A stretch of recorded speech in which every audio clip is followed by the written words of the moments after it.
place where real dialogue matters. Make some noise for that sound, man. It is time to take flight with Audio Airstrike. What's up, everybody? This is Audio Airstrike, and I'm Everett Hall-McNeill, episode 112. Thank you for joining us. We appreciate it. I got another guest at this time. He is a motivational speaker. He is a pastor. He also helps out with the youth in a lot of different movements and different outreaches, ladies and gentlemen. My longtime friend, Matt Ebanks, is in the building. What's up, man? How's it going?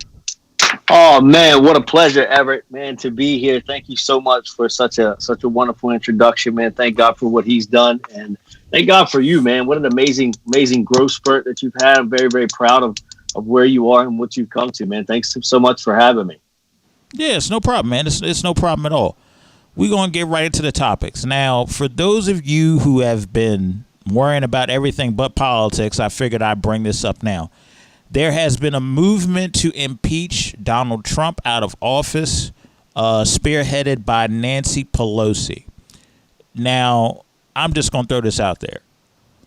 What is the point if both parties work for the same government?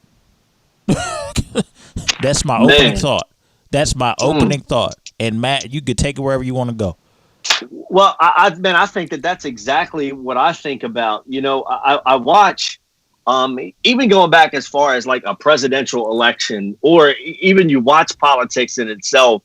I mean, these folks spend hundreds of millions of dollars to battle against each other to be able to prove whether one right is better than the other person's right. And it ends up coming into this this meaningless conflict, because at the end of the day, man, I see it like this. We live in the same country, you know, and we got millions of dollars being spent when, man, resources could be utilized in so many other different directions. And that's coming from my pastor's side. And it's also coming from my servant side, is that, man, what could we do with $17 million in America versus trying to prove whether Trump is better than Clinton or Pelosi's right or whatever? The bottom line is this, and this is what I feel about the whole Trump situation. We elected him to be a president. You know, we said that this is the guy, the majority rules in this country. And why are we combating everything that he's already done? Man, he's been vetted. They've already searched everything they have prior to him being the president. We are wasting so much of this energy trying to prove whether this is right. Why aren't we praying for this guy? Why aren't we encouraging? Why aren't we speaking into his life and asking him, you know, what's next and what he's doing? Is his personality a little off? Yeah, absolutely. But who didn't know that before you elected Donald Trump to be your president? Nancy Pelosi, does anybody bring her issues up in the middle of all this? No, but she's the Speaker of the House. You know what I mean? So are we serving these positions or as servants and respecting these leaders as leaders, or are they just a title? And that's what I think about it, man. I think that we're spending so much of our time, and our principles are being abused by wasting money and wasting resources and taxpayers' money. And you got people's minds in a frenzy spinning around trying to figure out whether or not they elected the right guy. It doesn't matter. It doesn't matter whether he's good, decent, or indifferent. We elected the guy. The Bible says to me, and this is how I think about every leadership, that all things work together for good for those who are called according to his purpose. And that's all things, even politics. If God did not want Donald Trump there, he would not be there. So instead of being confrontational with him, the Bible encourages us to pray for our leaders. Let's lift up those ones who are held down. I don't know if the guy's right in everything he personally says. He has made some productive changes, as has every other president. And there has been some negative things that happen. I think us as a country need to go back to our principles and focus on community and focus on loving the people and encouraging him versus trying to figure out whether he's wrong for doing what he's doing. And if he is, then justice will be seen. And that's what's going to happen. But we are wasting that time, and I think it could be utilized so much more. I definitely agree with what you were saying. The problem is that we are living in a country that's more focused on division rather than trying to figure out a form of system that's community-based. Yes. Separation and division creates cash. It creates cash flow. It creates jobs. It creates careers. And it's a negative train that keeps on going. So anytime, it's like I said before, and I know I had a very short statement, and I'll go into it more here. I don't care if you're a libertarian. I don't care if you're a Democrat. I don't care if you're a Republican. The bottom line is you guys are all working for the same government. And the same exact line, paycheck comes absolutely, from the same person. Absolutely. And sometimes, and the problem is that there has been a system put in place where it doesn't matter about what you're trying to do for the people is. Either you appease us to a point or you will be manipulated and voted out. Yeah. That is the system that happens in there. And the sad thing about it is that both of these parties have a history of exploiting and ignoring. Both of them are guilty of that. Yeah. So I it calls me back, and not to cut, but it calls me back to one of my favorite movies is Abraham Lincoln. Mm-hmm. And my wife I get really pumped up about it because in that movie they really focus in him on passing the 13th Amendment and the controversy that was in the middle of the parties, and the movie depicts it as, it was like a brutal dogfight inside of a place that two different peoples in all clarity just have two different sets of opinions, as is their right, are just going at each other to negotiate the freedom of the next man. And that's what I feel like is happening right now in the House and in the Senate with the Democrats and the Republicans. Man, everybody has the right. And this is what's so great about this amazing country is, man, I have the right to be able to feel, express, and believe exactly what I want to. And you can't tell me that I can't. It allows that. But I think that without the structure and the discipline, we have gained so much of individuality that if I can't be the top guy or if my opinion doesn't surpass the next guy's, some of my opinions are wrong, Everett. There's been times that I have shared something that has been completely off target and I've had to be corrected. I don't know that we are humble enough in this country right now to be able to swallow that pill. Hey, maybe I'm a Republican. Maybe I do have a wrong mindset. Maybe I'm a libertarian or a Democrat. Maybe my opinion about free speech and all this other stuff or whatever is happening is maybe different. Maybe somebody else has a better perspective. But I said a key word in that little site. There's not enough humility walking around to be able to share that because somebody thinks that they'll miss out on the next big thing for them and not the next big thing for the country. Yeah, I definitely agree with that. And that's going to be the constant issue is we are now living in a country where if I say something is not my cup of tea for this reason, I'm blank. I hate somebody that gets misconstrued or because I disagree with you, I hate you. I can't be friends with you. We have never lived in a perfect country, but I feel like what's going on now mentality wise compared to 10 years ago or even 20 years ago, you could disagree with somebody's lifestyle or you could disagree with somebody's point of view and be totally fine. Like it wouldn't be coming to blows. Yeah. Now, people's mood swings and people's attitude changes as fast as the wind blows. Well, why is that? Because you're disrupting their agenda. Right. And it's depicted. It's so funny because the media depicts it, and so does Hollywood. You watch a show like Scandal or a show like Blacklist. This is stuff that's not made up. This is stuff that happens. When this Democrat has to be able to push this Democrat's button to be able to be reelected, even if it causes him being able to push somebody out, or this Republican has to make this happen right here, right now, or this happen. And it's so much of. Man, whatever happened to sitting down at a coffee table as gentlemen, being able to discuss your differences over a cup of coffee and getting up from that table and having an understanding saying, you know what, man, maybe I was a little bit off there, but I thank you for your perspective. I thank you for your point of view. And although I don't agree with exactly what you're saying, I think your method may be a little bit better for the big picture, because we're so caught up in this agenda. If we don't meet what I pass, or my name isn't on the rock, or I don't make it to the House, or I'm not holding this seat, then we feel like we lost something, man. True leaders never lead by position. True leaders only lead by influence.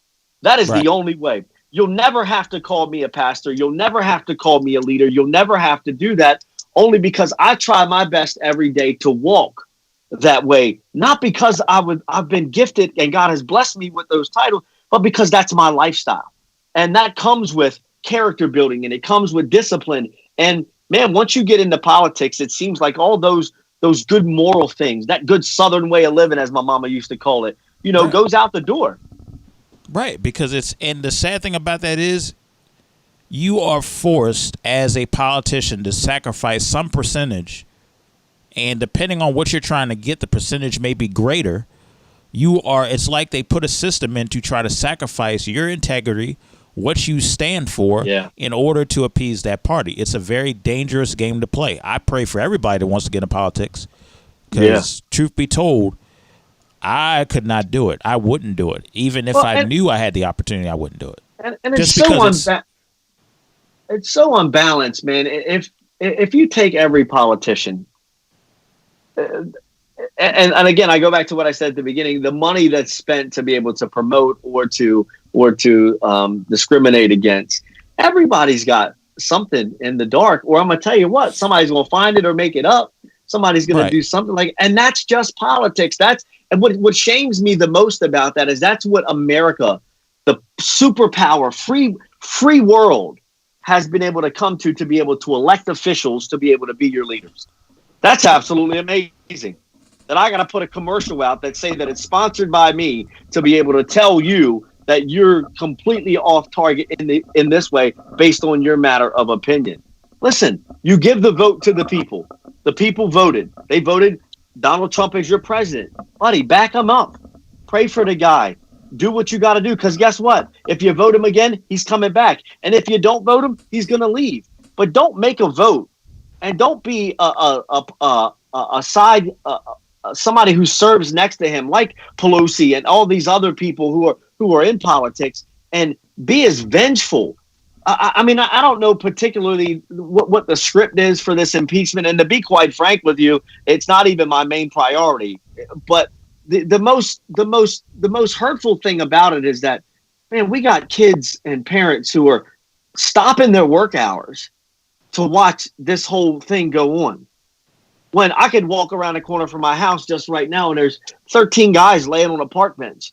But nobody takes them a sandwich, but they'll pay CNN and Fox News and all these other people hundreds of dollars a month to broadcast an impeachment for a president that probably is not going to go through. Right. Just because of the way the system is designed. There's so much more important stuff to me, man. And that's my heart for that, is that and that would be with anything. There's so much more important stuff for us to be able to focus on. I think as a country who founded itself on the good book that we live by, man, and it's noted by the love that we have for people and the heart that we have for people. These people don't express that same characteristic, and they're supposed to be serving us. And that's what's disturbing to me. Yeah, it's very disturbing. We were raised in a country where you're supposed to look out for the citizens. You were supposed to look out for the betterment of the people. And for all of these years, for them to go away from that blatantly over several amounts of years. I mean, we're talking about years, centuries. Yeah. It's just crazy to me.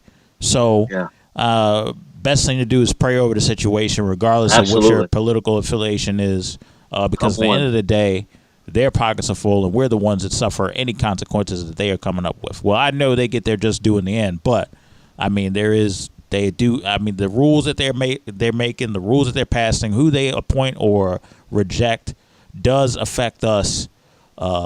Doesn't matter what class you're in. So definitely keep yourself in prayer about that. I want to get into probably the most disturbing. Probably the second most disturbing news. All of this is kind of disturbing a little bit. George Zimmerman is filing a $100 million lawsuit against Trayvon Martin's family. Okay. I don't think Matt has ever, I think this is the first time outside of stuff that we've done church affiliated where me and Matt have talked about heavy stuff like this. So I'll start off. Sure. First off, I want to say, I want to still give my condolences to the family of Trayvon Martin. I don't care how many years it's been. To lose somebody with the amount of potential that Trayvon could have had to make an impact on this world is great. It's a very great loss. And to watch this family have to cope year after year with the fact that their son is not here, and then to have this deplorable human being who isn't thinking straight, who's moving very demonic in nature, not only takes away the son of this family, he turns around and then has the nerve, the unmitigated gall, and the audacity to sue this family for $100 million and feels justified in doing it. Yeah. So, man, Everett, I believe this is the first time that we've ever spoke together about heavy stuff, but it's good to hear your heart concerning this. And again, I'll extend the same condolences to Trayvon Martin's family and to the rest of the people who are in this circle, is what they call it, of abuse and neglect.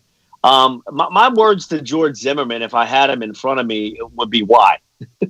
What's your reasoning? And I only say that because and I don't defend anybody. I'm not an attorney. I wasn't with them. I don't know exactly what happened.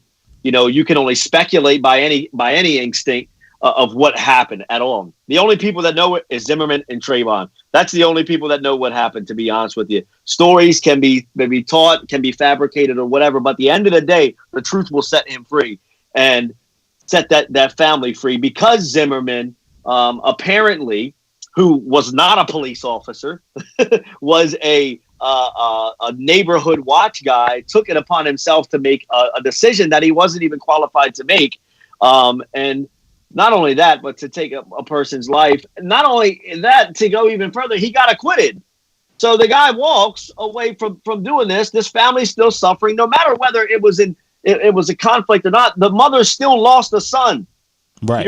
There's a book been written about it. And, I can relate to that briefly because my mom lost my sister. And there's nothing more tragic than to watch my mom go through October again every year, because it's my sister's birthday, and go through Christmas time without my sister who was taken away from us when I was 16. So I look at this guy and I say, what are you trying to get? Like, what is your, because it can't obviously be the money, because obviously I don't know what Trayvon Martin's family's financial situation is, but even if it is lucrative enough to be able to pay $100 million, why would you want that? You just moved yourself away from life in prison for taking the life of a kid who whatever the situation is. And again, I'm not taking sides ever because I wasn't there. I don't know. I'm not the guy's lawyer, nor was I with the judge in the case. But man, enough is enough. Like, why are you coming back years later to make this mother relive losing a child? And I have children.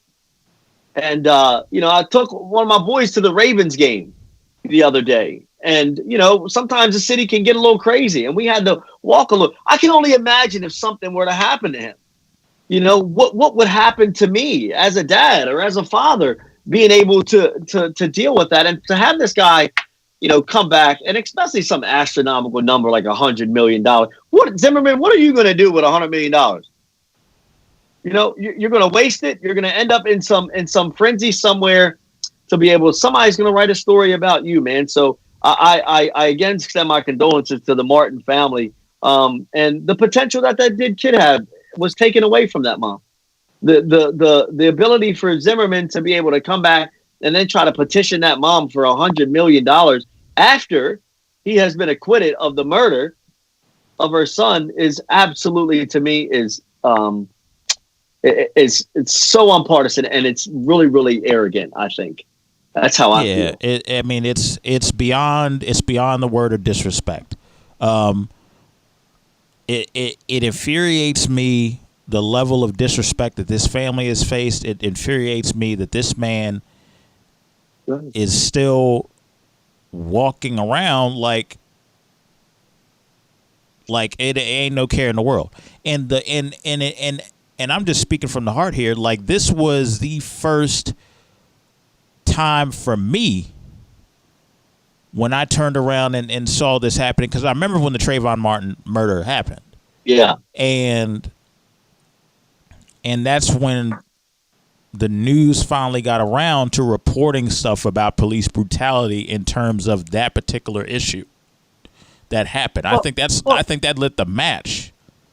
It definitely sparked a flame. Yeah. It sparked the flame, especially in the minority community. And I'm not just saying that the black community. I'm saying, my family is a minority, and it sparks it because there's always a red flag. Like, and it goes back to what we were talking about earlier in the political segment was, where's the community?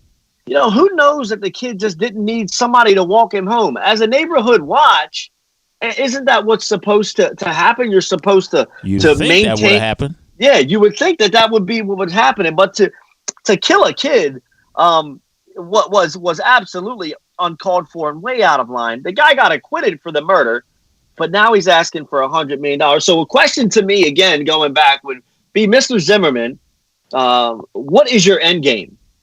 What point are you trying to prove? Because even if they gave you the $100 million, that would not make you victorious over the loss that a mother had to bear as she lost her child. You don't remove that, Zimmerman. You don't take that away. And he's not had a heart of compassion and seeing what that mother went through at all. That's the greatest way to love somebody, Everett, is to love them in their shoes. And that's the greatest thing about the church and about what Jesus does, is he loves you right where you are. If, in fact, Zimmerman would be able to relate to that mother and love her right where she's at, he would never even think about asking her for 50 cents, much less $100 million in a lawsuit. The way he's moving, and this will be my last statement about it, the way he's moving, I don't know if the way he's moving, I don't think the last person he's thinking about is Jesus. The way he's moving right now. Yeah. That's just my he definitely doesn't have he definitely doesn't have a compassionate heart, nor does he have any objective of being able to bring love to the scene by inflicting that type of pain. But I hope that he does learn. I hope that somewhere, somehow, some prayerful heart mentions that young man in a prayer, and God pricks his heart, and he begins to feel the remorse, and true repentance strikes his heart and allows him to be able to understand exactly what is happening to that family. Yeah, absolutely. Absolutely. I want to get into the topic, something that was big, especially this season, and that is the topic of sex trafficking. There have been a lot of national coverage on the rise of sex trafficking. I feel like it has always kind of been around, but I feel like the media is now catching on to something more serious. They understand how serious this subject is. Matt, I'm going to I wanted to get your thoughts on this, mostly because I know you work in the community heavy, and this is something that we all need to pay attention to. Well, one of the greatest influences I always thought about when this whole sex trafficking thing started becoming, an epidemic, is what I'll label it as, because that's exactly what it is, was Jenstein Franklin. He's the pastor of Free Chapel down in Georgia.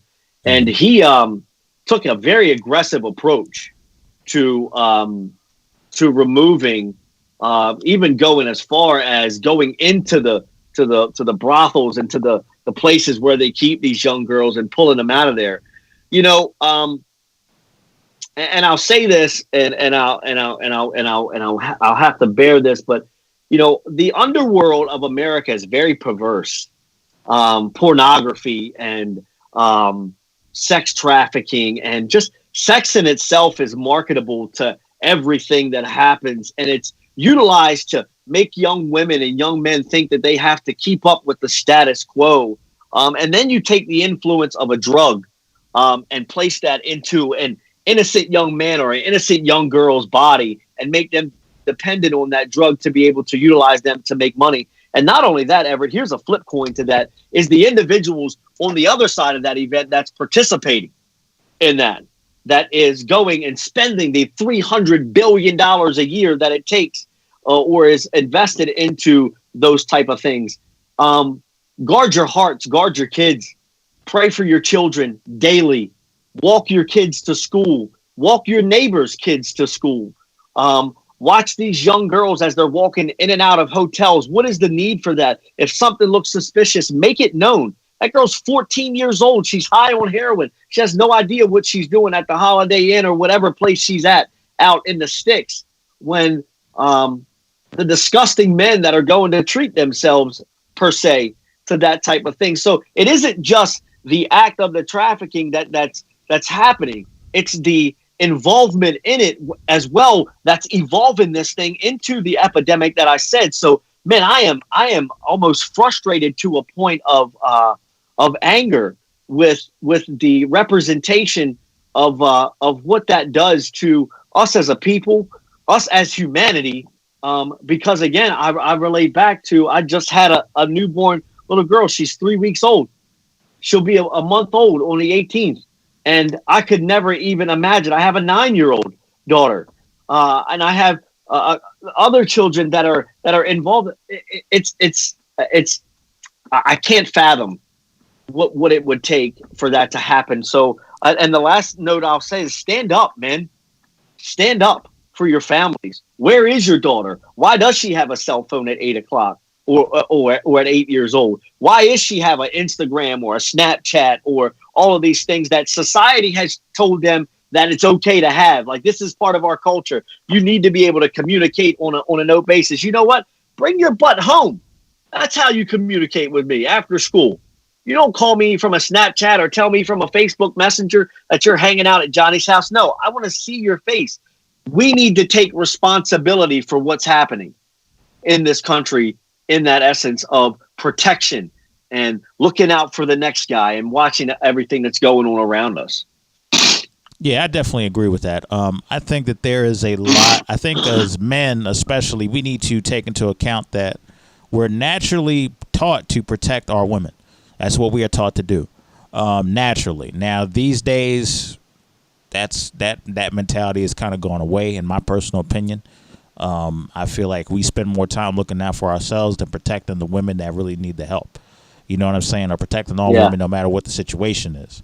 So it's very important, especially the way the society is marketed, this type of deal through media and through everything of that sort, that we need to be extra vigilant, especially if you got kids. Matt is a father. I know a couple of my friends are now fathers. Some of my other friends that I know have been fathers for a while now. And it would, as I get older, I'm becoming like a godfather to some of these kids, to some of my friends' children. You know what I'm saying? I'm becoming an uncle to some of these friends' children. Like, it's very paramount that you put yourself as a protective shield if you see something that's very fishy. And also share information how women can get apps to protect themselves. I told my mother recently to download this app on her phone that kind of is like almost like and I forgot what the name of it was, but I will have the link of it in the description of this podcast for everybody to, get a hold of that. But I told my mother to download that for a reason, because sometimes if you're working, you happen to be out, you're in between places, you could wind up in an area that may be underneath it all written with sex trafficking activity. So it's one of those situations where, get the education, do what you need to do to protect your women, regardless if they're your daughter, your mother, your sister, your brother. I mean, not your brother, but regardless if they're your cousin. I mean, do what you got to do to protect anybody from being involved in sex trafficking. Yeah, two things that really just hit me as you were talking. We go back to the men, and we wonder why, the natural instinct to protect. Can you sit up a little bit more, Matt? Yeah. Why? We go back to the men and we look at, why the natural instinct to protect, as you mentioned, it's a selfish ambition. Because if in fact I have to, sacrifice a little bit of my time, my effort, or maybe I just don't even care about what happens to the next person, I get away from pleasing myself. I get away from satisfying my need. I get away from satisfying the fact if I got to stick my nose in my neighbor's business and tell them maybe I have to have a conversation. Maybe I have to communicate with somebody that makes some sense. And, that's part of what's happening. People have come so secluded in their own worlds that, if I don't see it, then I don't have to answer for it. Well, open your eyes. It's right in front of you. These guys are hanging around schools. I think I heard something on the news the other day right here in Baltimore, in Dundalk. There was a guy walked past the school. A girl was walking through the way to school and, had an encounter with her. And this kid's just going to school. Like, why is that, number one, acceptable to not be able to take it? Now, he's since been caught and I'm sure charged. But come on, what do we got to do to be proactive behind that or before that to be able to make that happen? And the second thing was, man, the help about this, you don't have to be some big hit wonder. Nobody's asking you to go start a nonprofit for sex trafficking or screaming or anything like. No, we're asking you to look around you. Your nieces, your nephews. Yeah, because they grab boys too. Your nieces, your nephews, these kids that are incapable of being able to physically protect themselves. Your mom who can get, those type of things. What is going on around you? What are you providing for them? And if you don't know how, educate yourself. Figure out what their schedules are. What time are they supposed to be home from school? Is school an early day out? Are they hooked? Those are the things that make us be involved. But you have to be intentional if you want to see action. If you want to see change in anything in your life, there's an intentionality that has to be a part of your life. You have to want to look at your kids' phones and figure out what they're doing. That's some 36-year-old guys snapping on your daughter's 14-year-old Instagram. That's inappropriate. That doesn't happen. Do you have parental guidelines on your Wi-Fi? Are there restrictions on what is happening? We have an account that I've blocked all of that stuff from being able to happen on our kids' phones. And I could be the hard guy and say, hey, listen, I pay for the phone. You don't like it? Don't use the phone. No, but it's my heart saying, let me not even give them the opportunity, nor somebody else the opportunity to try anything with them and to be able to do that. So men, if you're out there and you don't even have any kids, like our brother Everett, man, he's a part of everything that we do. And Everett treats our children just like they belong to him. They're a part of what he has. And grab something, see something, make it known, educate yourself on what it means, because, man, some dad or some mom someday will hug you and shake your hand and tell you thank you for doing that because I missed it that time. Yeah, absolutely. Absolutely. Definitely, man. Definitely, man. We need to be protective in community as well as look out for each other, and that's what it's all about. I wanted to get into some entertainment, funny stuff. Oh, yeah, here we go. And this is very funny to me. So I'm just going to spell out what has happened. Omarion is going on tour without B2K due to the fact that Lil Fizz decided to be in a relationship with Omarion's former baby mother, April Jones. Now, he made this announcement of the tour on Lil Fizz's birthday. Now, if that ain't some petty stuff, I don't know what it is. Well, he's obviously in his feelings because somebody must have either came and cleaned up his mess or picked up his leftovers, whatever you want to put it at. But right. He's not happy about it. Right. I mean, it's one of them things like, and I'm sitting over here thinking about it. I'm like, well, can you really, I'm looking at it from his perspective. Can you blame him for not, like, let's take it from Lil Fizz's let's look at Lil Fizz for a second. Okay. Or should I say Fizz? Fizz knew this whole time that they had a past. He knew this whole time.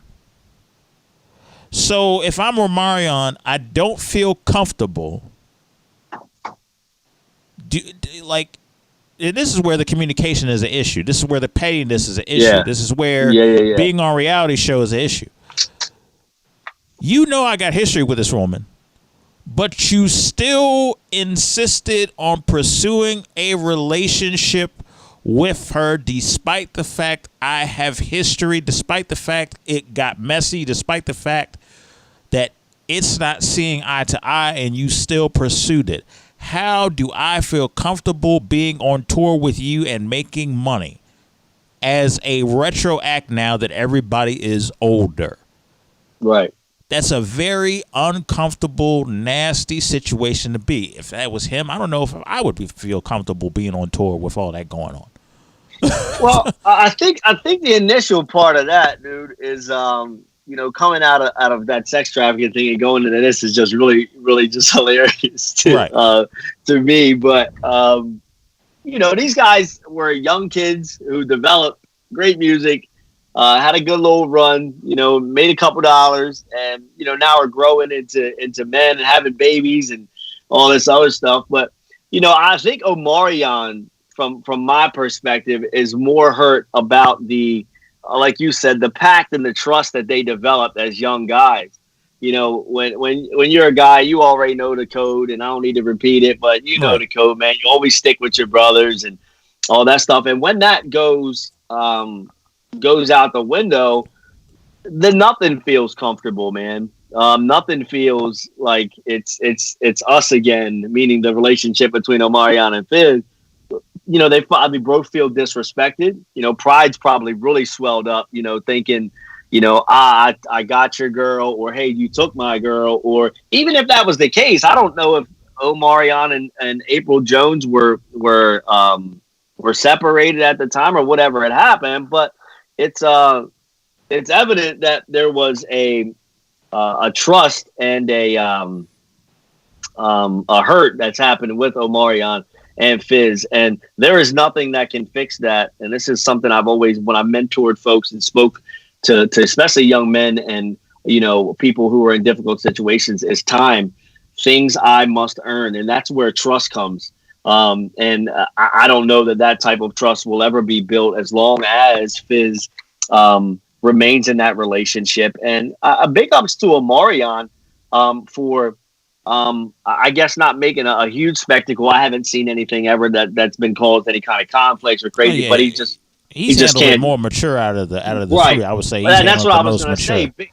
Big ups to him for doing that, because there's a lot of people that really would have taken a different route. You're with my baby's mother, like, dude, we were supposed to be homies way back in the day and all that other stuff. But I think that Omarion's handling it well, and hey, it's his choice, man. If he doesn't want to go on tour and has the ability to go on tour with B2K, number one, when was the last time B2K was on tour together? It was like last year, but it was like front of the, how these like the bands that were really hot back then get back together and go on tour. It was one of those. Oh, okay. So, I mean, he's feeling like he doesn't want to be a part of that. He could be diffusing the situation, or he could just be band-aiding his hurt. I don't know that his intentions, from what I've read and what I've seen, were to cause any problems. He just don't want to be a part of it, man. I like that. I like just avoiding the conflict. It makes sense to me. At the end of the day, it's not worth getting into that drama. I'd rather go on tour with people that I trust, and I don't have to worry about any drama, than have you up in my face and now I'm feeling uncomfortable. I don't feel good because I don't feel great because the moment it's not the same, and I don't know what you're going to do. So now it's making me feel some type of way, and now I don't know how to necessarily react. Who wants to go through all that? Yeah, but does the April Jones come on tour too? You know what I mean? Like, if you go on tour with me, if I go on tour with you, Fizz, does that mean my baby's mother comes on tour? Does that mean my kids on the tour with us? Like what's going on? Like, it's a whole different dynamic, I think, for Omarion, thinking about, hey, like, I had a family with this girl. Like, she was just wasn't the quote unquote a side chick. She was my baby's mother. You know what I mean? And that's where I think it kind of got a little bit crazy for him, because, he's got to raise a kid with that. Like, and from a guy who probably was there when the baby was born, I'm sure that they was buddies, and he was in the hospital with him when his baby was born. I mean, that's the way brothers ride out. You know what I mean? And it's he definitely feels that trust is broken. I'm sure that's the hurtful part of it. Yeah, I could imagine. I don't blame him for keeping his distance. Sometimes that's the best way to dissolve a situation.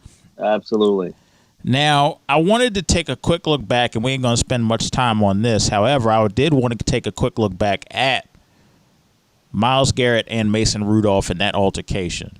The one thing that I'll say about it is, boy, what a difference a couple weeks makes. What a difference a couple weeks make, because now Mason Rudolph is not even starting for the Steelers. Yeah. And Myles Garrett is still suspended. So looking back at it. Oh, man. Number one, man, football is America's game, dude. You know, when you turn on the TV, and guys like myself, I told you I took my oldest to the game the other day. You know, I got my kids watching games with me, you know, and they're watching two players that are being paid astronomical amounts of money, getting the opportunity of a lifetime. Like, there's hundreds of thousands of kids every year who wake up and go to school and get a varsity opportunity to play football, and their dream is to put on a Pittsburgh or a Cleveland uniform. God rest their souls for wanting to do that, because it needs to be purple and black. But if they want to put a Pittsburgh or a Cleveland jersey on, I mean, that's a great opportunity. And not only that, man, sports figures are, and especially the NFL, you know, they're really dominant on role models and giving back, and really persistent on being able to push that. When you got two guys on the fields fighting, you know, smacking each other with helmets and throwing slurs, whether they were said or whether they weren't, you know, that's way uncalled for, man. And rightfully so. Like, it happened to them, and they got what they deserve. You know, Mason Rudolph is not even starting for now. So his name, when he had the opportunity to be seen, maybe auditioning for a starting job at another team, you know, has just been taken from him. And this other guy, Myles Garrett, is done for the year, you know, and I think it was a fair judgment, man. I think that anytime those type of things are shown to, man, we pay to watch those games. You know, right. I don't want to watch you guys throwing helmets at each other and you taking away, you know, the enjoyment of the game, you know? So yeah, big ups to the NFL for standing behind what they called. And Miles Randolph or Mason Randolph and Myles Garrett, you guys are kind of in the place where you wanted to be by making that type of decision. Yeah, it makes sense, man. I'm looking at this and I'm saying, was it worth it? Nope, it was not worth it, because now you look at where you guys are. Like, Myles Garrett could have still been playing. Mason Rudolph, ability-wise, probably would.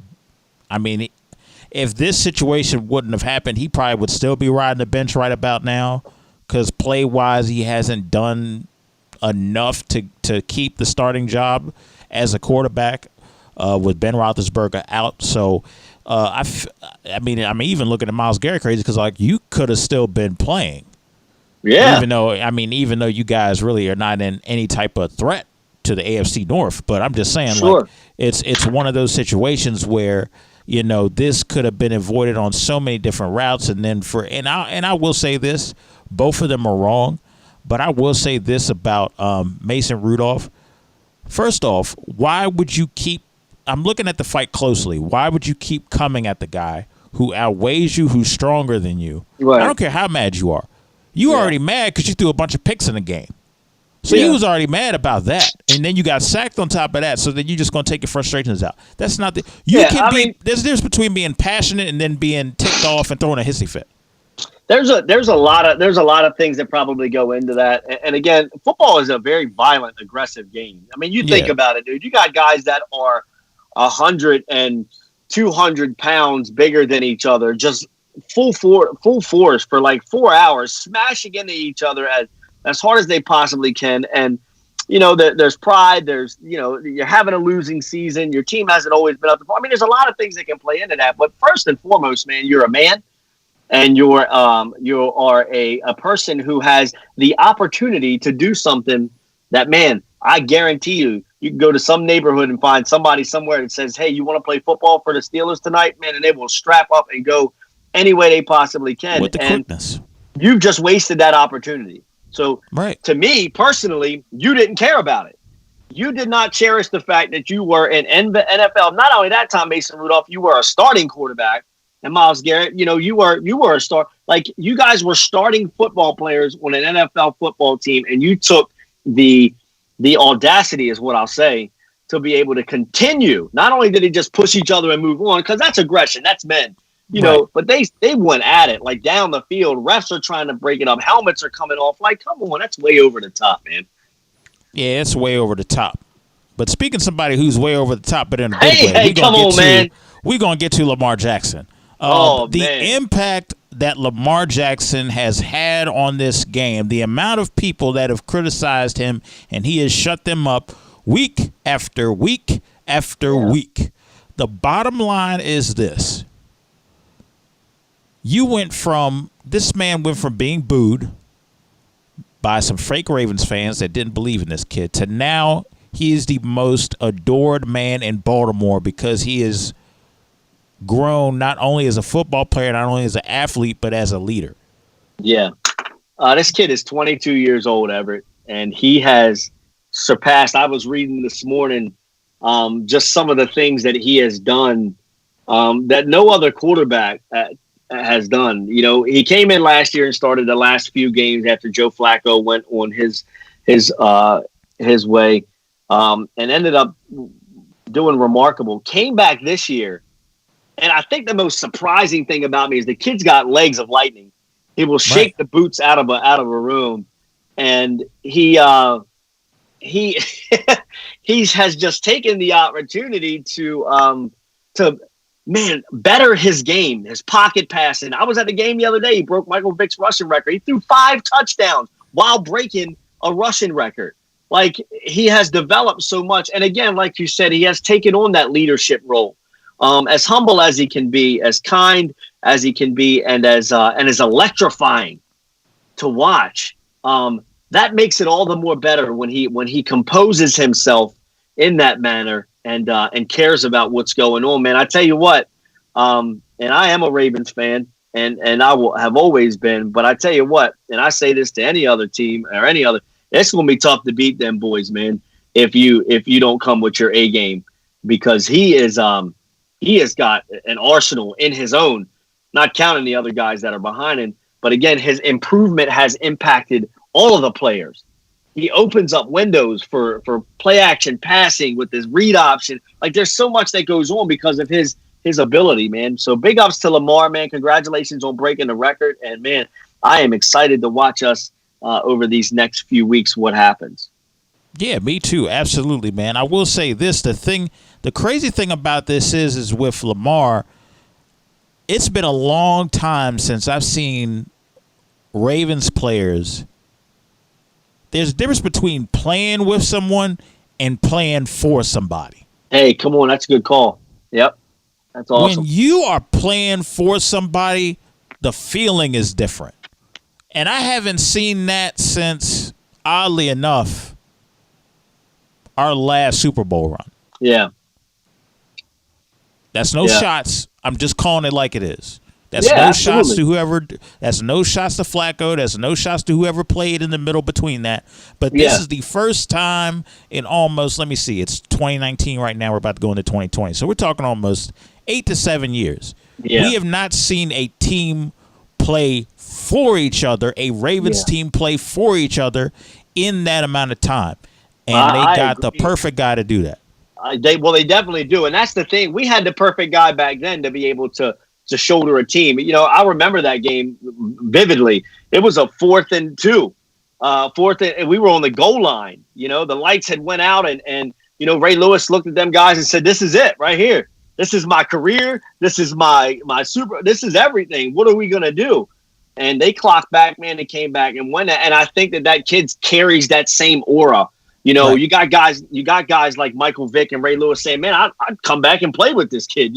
Like, these are guys who are not just excited about, his skills, because he'll individually always have them, but his ability to make those a better around him. I've always said that's the greatest athletes are those who have the capabilities of take Michael Jordan, dude. Nobody would have known who John Paxson was unless Michael Jordan played with John Paxson. Nobody would have known who Bill Cartwright was or the other guys. But Michael Jordan electrified the game so much that he included these guys that now all of them have these championships because of what he was a part of. And I think that that's what Lamar brings to the table. I tell you what he did do. He saved John Harbaugh's job really quickly. Sure did. Because if that wasn't the case, he would have John Harbaugh would have been gone. But the faith that John Harbaugh has in that kid is absolutely amazing. And you can tell that is a key part of why Lamar plays the way that he plays, is that he knows he has the confidence of those that lead him. So I have to ask you, we're doing well already, and it's a well-oiled machine. We got word a day ago that Terrell Suggs has been released from the Cardinals. Do you see a last run return of T-Sizzle back in Baltimore to get a second Super Bowl? Well, I tell you what, man, because I thought about that. It came up on my phone, and I thought about it while we were at the stadium. I said, man, don't T-Sizzle probably right now wish he wouldn't have turned down that contract to stay here. Now, my thing would be, listen, the guy was a great pass rusher, dude. We know it. He played football when he played with us, man. But what is his intentions? That would be my question for him if I was not Ozzie Newsome, but Eric Picasso. If I was him, what are your intentions? I mean, is it just to come back here and be a part of what we've done, or do you feel that fever, man? Do you feel that Raven flock fever? Are you a part of what we had? I mean, I believe Terrell Suggs is. I believe that if he came back here, that he would catch that spark, that there would be some sort of ignitement in the monster that he was coming off of that line. Not only that, but he would complement these guys with some leadership, with some playoff, I guess, leadership that these guys have. Some of these guys haven't had before, and he's been to them. He's got some stuff under his belt. So that would be key. Would I like to see him back here? I liked him, man. I thought he was great. I thought that he brought a lot of good positive stuff. Come on back, T-Sizzle. Bring it out with us, man, and then call this your home and retire from here, man. Absolutely. I definitely agree, man. I definitely agree with that. I would like to see it. Is it going to happen? Who knows? There's 32 other teams that may pick him up just so we don't have him. He goes on waivers Monday. Right. Absolutely. Matt, it's been a pleasure. It's been a pleasure talking with you on all these topics. I just wanted to give you the opportunity to, if there's anything that you want to plug, if there's anything of where people can contact you, if they want to reach out to you for any community-based stuff, or just any appearances that you want to make, now is the time. Floor is yours, my dude. Absolutely, man. I want to thank all you listeners for taking the time to be able to hear. And Everett, thank you so much for the confidence that you have in me and in what God is doing in my life. Folks, if there's any way that I could be of service to you, whether it be to encourage, to build up, to help to organize anything within your business or your church, feel free to call. My phone number is 443-822-0297. Feel free to email me at Ebanks, MEBANKS 1543 @gmail.com. I'd be glad to be able to come to you, as well as the wonderful opportunity that I have with working with the company that I work for, which is Versa Business Systems. We are a one-stop shop for small and medium-sized businesses. Our business consulting is given at no charge.